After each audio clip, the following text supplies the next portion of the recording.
বন্ধুরা, তোমরা কি এই সুন্দর সুন্দর ডোরম্যাট বাড়িতেই বানাতে চাও, তাও বিনা পয়সায়? আজকে আমি তোমাদের জন্য নিয়ে এসেছি একটা দারুণ আইডিয়া। আশা করব আজকের আইডিয়াটা অবশ্যই তোমাদের ভালো লাগবে। বন্ধুরা, আমাদের প্রত্যেকের ঘরেই দেখবে অনেক পুরনো কাপড় বা পুরনো বস্তা থাকে, সেগুলো আমরা ফেলে রেখে দিই।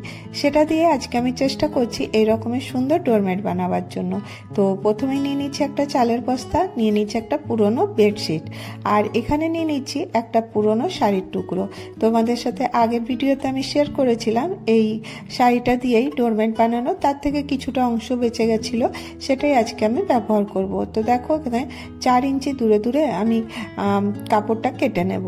এখানে নিয়ে নিচ্ছি একটা চালের বস্তা, কেটে নিয়েছি। তোমাদের যতটা বড় লাগবে তোমরা ইজিলি নিয়ে নিতে পারবে, এর থেকে বড় সাইজের চাইলে বড় বানাতে পারো।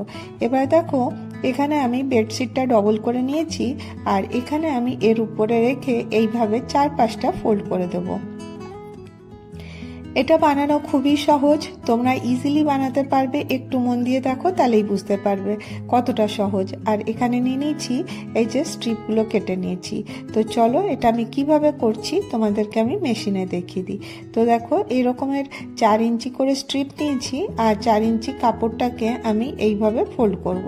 তোমরা দেখে বুঝতেই পারছো শাড়িটার কাপড় একটুও ভালো না, এটা ফেলে দেওয়ারই যোগ্য, কোনো কাজের না, তাই জন্য এটা আমি এইভাবে ব্যবহার করব। তো এবারে দেখো আমি এটা কিভাবে ফ্রিলটা তৈরি করছি। তোমরা চাইলে প্লিট করে করেও করতে পারো, কিন্তু আমার মনে হয় আমি যেভাবে তোমাদেরকে দেখাচ্ছি ওটা বেশি সহজ হবে।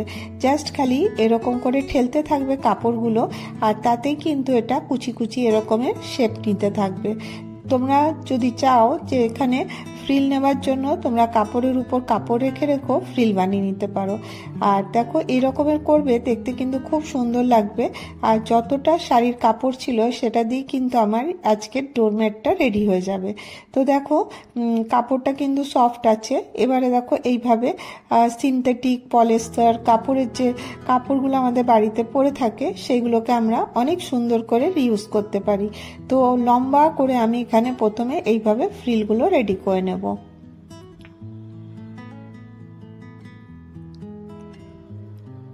দেখো এইভাবে আমি রেডি করে নিচ্ছি, আর এই রকম করে ফ্রিলগুলো রেডি প্রত্যেকটা করে নেব। তো অনেকগুলো ফ্রিল কিন্তু আমি রেডি করে নিয়েছি। এবারে এই যে বস্তাটা যে রেডি করে রেখেছিলাম ওটা এবারে নিয়ে নেব। তোমরা চাইলে এটা সার্কেল বানাতে পারো বা ওভালও বানাতে পারো। আজকে আমি এটা স্কোয়ার বানাচ্ছি, মানে রেক্ট্যাঙ্গেল।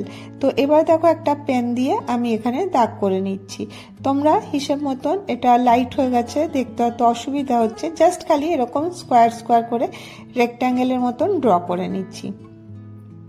একদম ভেতর পর্যন্ত এরকম করে ড্র করে নেব। এবারে যে ফ্রিলগুলো আমি রেডি করে রেখেছিলাম ওইগুলো এর মধ্যে লাগাবো। তো খুব সহজে এটা কিন্তু লেগে যাবে, একটু সুন্দর করে দেখলেই তোমরা বুঝতে পারবে কিভাবে লাগাচ্ছি। তো এটা পুরোটা এইভাবে ফিল করে নিতে হবে। তো চলো আমি মেশিনে দেখিয়ে দিই আমি এটা কিভাবে সম্পূর্ণটা ফ্রিলটা লাগিয়ে নিচ্ছি। তো দেখো এটা খুব সহজেই তোমরা করতে পারছো, আর যারা সেলাই জানো না তারাও কিন্তু ইজিলি করতে পারবে। তো দেখো বাড়িতে তো অনেক পুরনো কাপড় চোপড় থাকে, সেগুলো হয়তো আমরা ইউজলেস বলে ফেলে রাখি, সেগুলো দিয়ে কিন্তু তোমরা সুন্দর করে এরকমের নানান রকমের কালারফুল ডোরম্যাট ফ্লোরম্যাট ইজিলি বানাতে পারবে। তো জাস্ট দেখো আমি তোমাদেরকে পুরোটাই শেয়ার করছি কিভাবে আমি এটাকে ঘুরালাম। জাস্ট এইভাবে দেখো ঘুরিয়ে নিয়ে আমি এরকম করে টান করে নেবো। কতটা সহজে হবে তোমরা যখন করবে তখনই বুঝতে পারবে। আর আমি চেষ্টা করি তোমাদের সাথে সহজ সরলভাবে যেগুলো তোমরা প্রত্যেকে করতে পারবে সেটা তোমাদের সামনে নিয়ে আসার। তো দেখো এই রকমের ডোরম্যাট আমাদের দেখতে কিন্তু খুব ভালো লাগে। তো এটা যখন পুরোটা কমপ্লিট হয়ে যাবে তখন তোমরা দেখো কতটা সুন্দর লাগবে। এবারে যে সাইডে যে চাদরটা দেখা যাচ্ছিল সেই বেডশিটটার উপরেও কিন্তু আমি এইভাবে ফ্রিলটা লাগিয়ে নিচ্ছি। অলরেডি যখন আমরা ফ্রিলটা করে রাখি তখন সেলাইটা লাগাতে কিন্তু খুব সুবিধা হয়, তো তাহলে আর কোনো ঝামেলাই হয় না। তো এইভাবে দেখো পুরোটা আমি এইভাবে কভার করে নেব।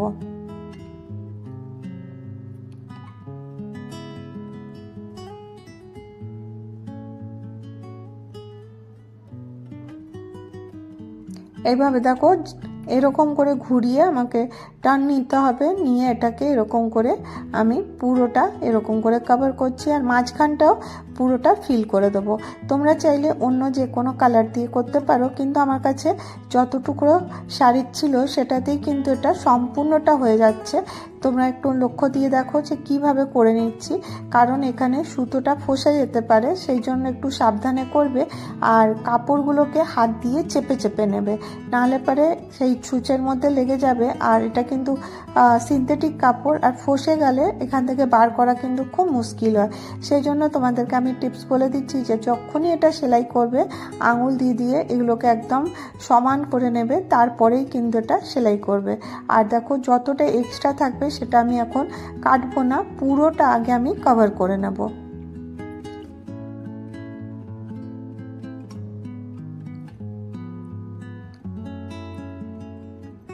এবার দেখো এরকম করে, আর এর শেপটা কিন্তু রেক্ট্যাঙ্গেলে দিয়েছি, দেখতে কিন্তু খুব ভালো লাগছে।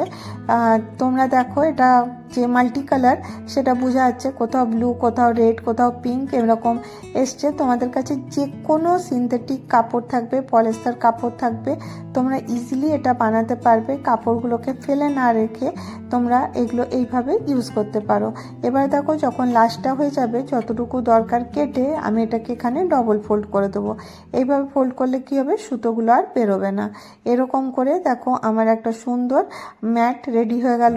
তো দেখো কতটা স্ট্রিপনেস এসছে, কারণ এর নিচে বস্তা দিয়ে রেখেছি আর এখানে পুরনো বেডশিটও দিয়ে রেখেছি, তার কারণে কিন্তু এটা একদম সুন্দর একটা এর মধ্যে শেপ এসে গেছে। তো দেখো এটা হাত দিয়ে দেখলেই তোমরা বুঝতে পারবে কতটা সফট হয়েছে। আর একদম ফেলে দেওয়া কাপড় দিয়ে আজকে আমি তোমাদেরকে এটা তৈরি করে দেখালাম। তোমাদেরকে আজকের আইডিয়াটা কেমন লাগলো তোমরা অবশ্যই জানিও। আর এটা দেখো তোমরা টেবিল ম্যাট হিসাবেও ব্যবহার করতে পারো বা ফ্লোর ম্যাট হিসাবেও ব্যবহার করতে পারো। তো দেখো টেবিলে রাখলেও কিন্তু দেখতে বেশ সুন্দর লাগছে। আর এরকম তোমরা দরজার পাশেও বিছিয়ে রাখতে পারো, এতেও কিন্তু তোমরা এটা ডোরম্যাট হিসাবে ব্যবহার করতে পারবে।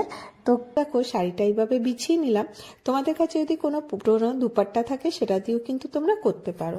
এইভাবে দেখো আমি বিছিয়ে 5-5 ইঞ্চিতে আমি এরকম করে একটু একটু কাট করে দিচ্ছি, আর এইভাবে কেটে দেবো। আর এইরকম করে যখনই এটা টান দেবো দেখবে এটা ইজিলি ছিঁড়ে যাচ্ছে। এই জিনিসটা করা খুবই সহজ। তো দেখো আমি প্রত্যেকটা করে নিয়ে রোল বানিয়ে নিয়ে রেখে দিয়েছি। এইভাবে যদি করে রেখে দেবে তোমাদের এটা করতে কিন্তু খুব সুবিধা হবে। আর তোমাদেরকে আমি যেটাই শেয়ার করি সেটা কিন্তু খুব সহজভাবে শেয়ার করি, তো তাই চেষ্টা করি তোমাদের যেন বানাতে কোনো অসুবিধা না হয়। এইভাবে দেখো আমি আজকে ব্যবহার করব একটা এরকমের প্লাস্টিকের পাইপ। তো এরকমের পাইপ দেখো ইলেকট্রিক পাইপ আমাদের প্রত্যেকের ঘরেই থাকে। ওই পাইপটা দিয়ে আজকে আমি জিনিসটা তৈরি করছি খুবই সহজভাবে। তোমরা দেখো একটু তোমাদের পরিশ্রম লাগবে না, আধা ঘন্টার মধ্যে কিন্তু এটা রেডি হয়ে যাবে। তো পাইপটার মধ্যে এই যে শাড়ির একটা পুরো পার্ট যে ছিঁড়ে রেখেছিলাম ওটা আমি এইভাবে ঢুকিয়ে দেবো। ঢুকিয়ে দেখো জাস্ট খালি এভাবে ঢুকিয়ে এখানে আমি যে পার্টটা আছে এটাকে এইভাবে রবার ব্যান্ড দিয়ে সিকিওর করে দেবো। তো দেখো এরকম করে টাইট করে রবার ব্যান্ড লাগিয়ে দিলাম যাতে এটা না খুলে যায়, বাস এইভাবে করে দেবো। আর অপর পাশে আরেকটা এরকম করে নিয়েছি পাটটা শাড়ির, আর এখানে দুটো গিট দিয়ে দিচ্ছি। আর দেখো খুব সহজভাবেই তোমরা এটা তৈরি করতে পারো। আর এতে কোনো পরিশ্রম লাগবে না, কোনো কাটা লাগবে না, কোনো ক্রুশ লাগবে না, কোনো সেলাই মেশিন লাগবে না। তো দেখো এরকম করে আমি এটা রেডি করেছি আর এইভাবে নিয়ে নিলাম। আমরা যেভাবে উল কাটা বুনি না ঠিক সেইভাবেই আমাকে এটা করে নিতে হবে। তো দেখো এটা আমি ঘুরিয়ে দেখিয়ে দিলাম, এটা পাইপটা পিছলে যাচ্ছে তো ইজিলি কাপড়টা সরতে থাকবে। তো দেখো উল কাটাতে যেমনি আমরা ঘর বানাই ঠিক ওইভাবেই দেখো হাতে করে এরকম নেব, আর উল কাটাতে যেরকম ঘর বানানো হয় ওইভাবে পুরোটা আমি এর মধ্যে করে নেব। যতটা পারবে ততটা তোমরা এরকম করে ঠেলে ঠেলে করতে থাকবে, একটু হাত দিয়ে টান দেবে যাতে এটা একদম ঢিলা না হয়। তো দেখো কিরকমের একটা ডিজাইন তৈরি হচ্ছে। তো এইভাবে দেখো আমি এটা পুরোটা করব, এরকম করে পুরোটা করব, আর এই পাশে এরকম করে একটু একটু সরাতে থাকবো। তো যখন এটা পুরোটা ভরে যাবে তখন এই যে এই পাশের যে কাপড়টা আছে তার মধ্যে এটা ট্রান্সফার করতে থাকবো। এটা খুব হালকা, তো দেখো এরকম করে সরালেই কিন্তু এইভাবে সরতে থাকবে। আর পুরোটা কিন্তু সরাবো না, 4-5টা এখানে এমনিভাবেই রেখে দেবো। আবার এরকম করে করতে থাকবো, কন্টিনিউ এইভাবেই করতে হবে। তো দেখো এরকম করে করতে থাকবো আর এইভাবে কাপড়টার মধ্যে দিতে থাকবো। আশা করি তোমরা বুঝতে পারছো কিভাবে করছি। যখন কাপড়টা শেষ হয়ে যাবে তখন এখানে আরেকটা কাপড়কে এরকম করে সুতো দিয়ে জুড়ে নিতে হবে। এইভাবে দেখো খুব ইজিভাবেই এটা অ্যাটাচ করে নিতে পারো এরকম করে। আর এবারে আবার যেরকম আমি করছিলাম ঘর নেওয়ার মতো, ঠিক ওইভাবেই কিন্তু ঘর নিতে থাকতে হবে। খুব সহজ, খুব সহজেই তোমরা এটা বানিয়ে নিতে পারবে। তো দেখো এই ডিজাইনটা কতটা সুন্দর হবে, যখন হয়ে যাবে তখনই তোমরা দেখতে পাবে যে এই পাইপটা দিয়েও কিন্তু আমরা অনেক কিছু করে নিতে পারি। তো দেখো এইভাবে আমি ঘর করতে থাকবো আর এইভাবে সরাতে থাকবো। তাহলে পরে পুরো যে শাড়িটার পাটটা আছে এর মধ্যে আমি এটাকে এভাবে অ্যাডজাস্ট করব। দেখো এক জায়গায় সব জমা হয়ে যায়, তো এরকম করে যখন সবটা হয়ে যাবে তখন কি করব, এরকম নিচে বসে এটাকে পুরো ভালো করে আমি একটু একটু দূরে দূরে এটাকে সরাতে থাকবো। লাস্ট এন্ডিং যখন হয়ে যাবে তখন এটা এইভাবে বেঁধে দেবো। বেঁধে আস্তে করে এটাকে এরকম করে খুলে দেবো রবার ব্যান্ডটা।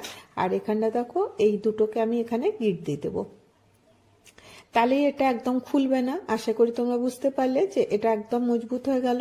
এবার এটাকে সুন্দর করে চারিদিকে, মানে যেটা পুরো লম্বা ভাবে আমি এটাকে পুরো সুন্দর করে বিছিয়ে দেবো, যাতে কোথাও এক জায়গায় জমা না থাকে। তো এরকম করে দেখো, তোমাদেরকে কোনো ক্রুশের দরকার হবে না, কোনো কাঁটার না, কিছুর না।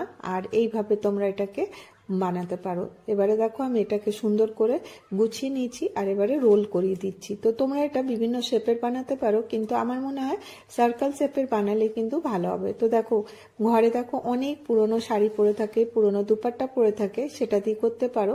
সেই শাড়ি যদি ছেঁড়া থাকে তাতেও কোনো অসুবিধা হবে না।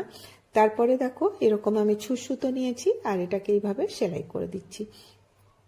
হয়তো তোমাদের বুঝতে অসুবিধা হচ্ছে, তো এটা কি করতে হবে, পুরোটা দেখো আমি এভাবে খুলে নিলাম। খুলে নিয়ে একটু একটু করে আমি এটাকে রোল করব। প্রথমে আমি এটা অ্যাডজাস্ট করার জন্য যে পুরোটা ঠিকভাবে বিছিয়েছি কিনা সেটার জন্য করেছিলাম। আর এবারে দেখো এইভাবে একটু একটু করে নেব আর এরকম করে অ্যাডজাস্ট করে এটা সেলাই করে দেবো। তো দেখো পুরো সম্পূর্ণটা সেলাই হয়ে গেছে, কতটা সফট হয়েছে তোমরা দেখে বুঝতেই পারছো। আর এর নিচে তোমরা কোনো কাপড় লাগাতে পারো বা কোনো প্লাস্টিক বোড়া লাগাতে পারো। তো আমি এটা লাগাইনি কারণ এটা এতটাই সফট হয়েছে। আর দেখো এটা তোমরা অনেক বড়ও করতে পারো। তো এটা তোমরা মাল্টিপারপাস ইউজ করতে পারো, ডেকোরেশনের কাজে লাগাতে পারো। যেমন আমি